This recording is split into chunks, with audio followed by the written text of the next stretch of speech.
Alors, je te propose, dans cette petite activité, d'écrire cette fois-ci les nombres.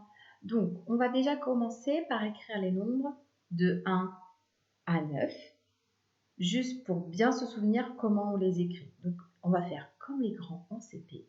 On va faire ce qu'on appelle une dictée de nombres. Une dictée de nombres, en fait, comment ça marche? Je vais dire un nombre et toi, sur une feuille ou sur une petite ardoise, sur ce que tu vas écrire le nombre.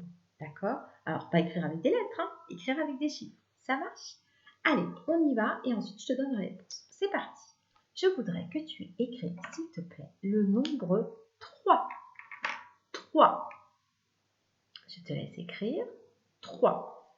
Allez, je te montre pour faire le nombre 3. Attention, souvent les enfants le font à l'envers. Donc, le 3, c'est en fait comme si on écrivait la lettre B, sauf qu'on ne met pas la grande barre. Hop, on fait 2 ponts sur le côté, l'un au-dessus de l'autre. Ça, c'est le 3. D'accord? Attention à ne pas le faire dans l'autre sens. Le nombre 3. On continue. Cette fois-ci, je voudrais que tu écrives le nombre 7. 7. Alors oui, on va en profiter. Le nombre 3, on est d'accord, 3 doigts. 1, 2, 3. Le nombre 7. Je te montre. 1, 2, 3, 4, 5, 6, 7. 7. Ok. Alors, je te montre comment écrire 7. Un bâton tout droit en haut. Un trait qui va vers le bas un petit peu penché. Et soit on peut le laisser comme ça, mais voilà, on peut aussi faire une petite barre au milieu, c'est pas plus mal. D'accord? Comme ça, on est sûr de reconnaître le 7. Ici, on a donc le 7. Ça marche. On continue. Le nombre suivant, je vais te demander d'écrire le nombre 4. Le nombre 4. 1, 2, 3, 4. 4. Alors, toujours pareil, attention à ne pas le faire à l'envers. Le nombre 4, on y va. On fait un trait un peu penché, comme si on allait faire un triangle. D'accord?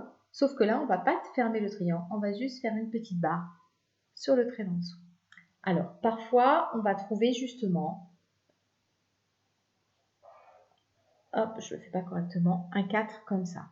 Mais si tu trouves ça plus simple, tu peux l'écrire comme ça. C'est plus simple que comme ça. Le 4, on continue. Cette fois-ci, je voudrais que tu écrives, s'il te plaît, le nombre 6. 6. On y va. Alors, le 6, pour s'en souvenir, ça fait un bruit comme une cerise. Donc, c'est comme si on dessinait une petite cerise.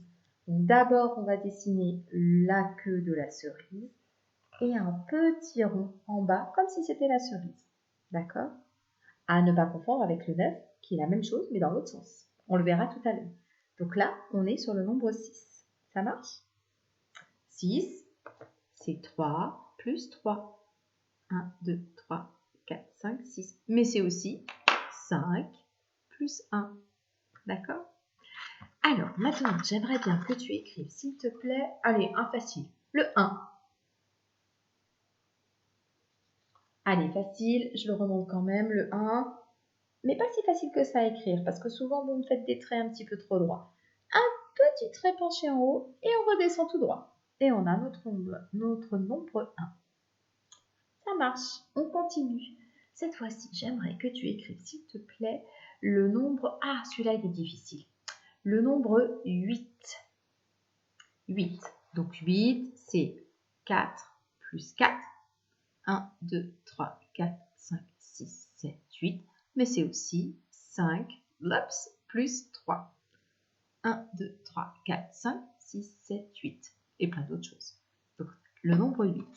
Alors, le nombre 8, c'est ces deux ronds qui sont l'un au-dessus de l'autre. Sauf que ça serait trop facile si je vous demandais juste d'écrire un rond et puis un autre rond à côté. C'est pas comme ça qu'on fait un 8. Alors, je vous montre. Pour faire un 8, on va partir d'en haut. On va faire comme si on allait fermer notre rond. Puis là, on se dit, oh non, finalement, je vais descendre.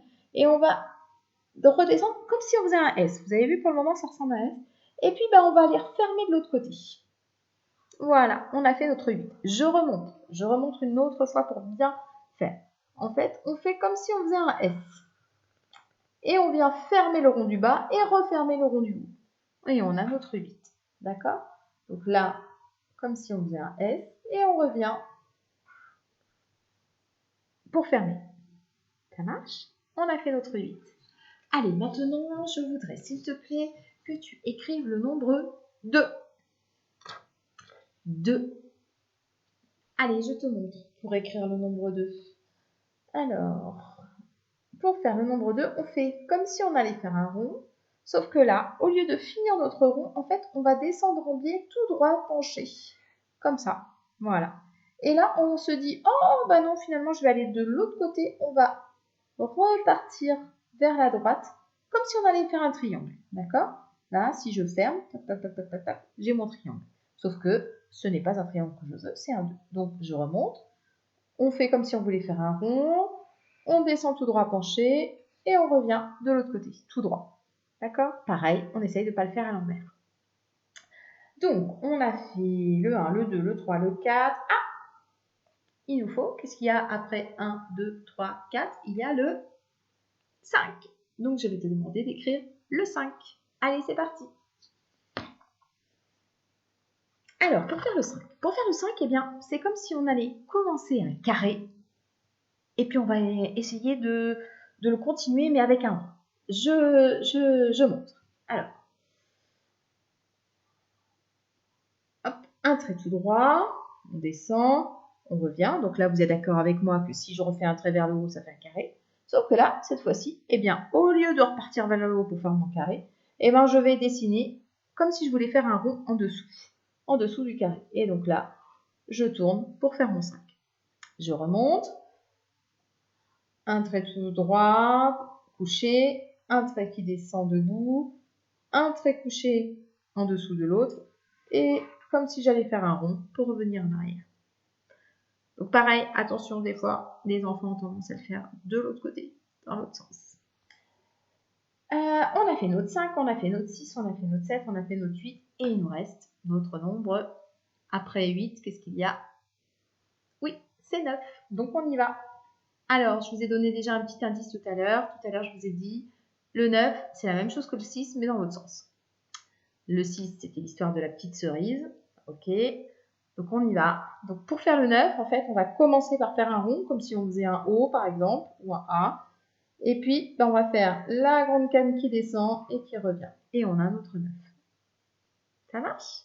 Très bien. Allez, tu peux t'entraîner plusieurs fois à les écrire dans l'ordre, dans le désordre, comme tu veux. Ça marche? Pour terminer, juste une petite chose. Donc là, cette fois-ci, je ne vais plus te demander d'écrire, je vais juste te demander de répondre à l'oral. Donc, je vais dire un nombre et j'aimerais le plus vite possible que tu me dises quel est celui qui vient juste après dans la cantine numérique quand on compte 1, 2, 3, 4, 5, 6, 7, 8, 9, 10. Donc, si par exemple je dis 3, juste après, c'est 4.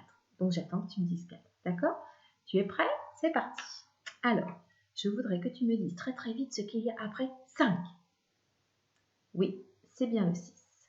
Je voudrais que tu me dises très très vite ce qu'il y a après le 8. 9, très bien, on continue. Je voudrais que tu me dises très très vite ce qu'il y a après le 3. Oui, c'est le 4. Je voudrais que tu me dises très très vite ce qu'il y a après le 7. Oui, c'est le 8, bravo. Je voudrais que tu me dises très très vite ce qu'il y a après le 2. Oui, c'est le 3. Je voudrais que tu me dises très très vite ce qu'il y a après le 6. Oui, c'est le 7. Je voudrais que tu me dises très très vite ce qu'il y a après le 9. Oui, c'est le 10. Tiens, comment est-ce qu'on écrit le 10? Oui, tu as raison. À partir du nombre 10, il faut écrire 2 chiffres.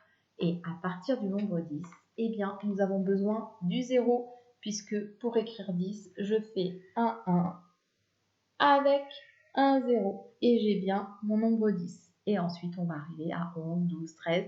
Mais ça sera pour une autre fois. Allez, à bientôt. Au revoir.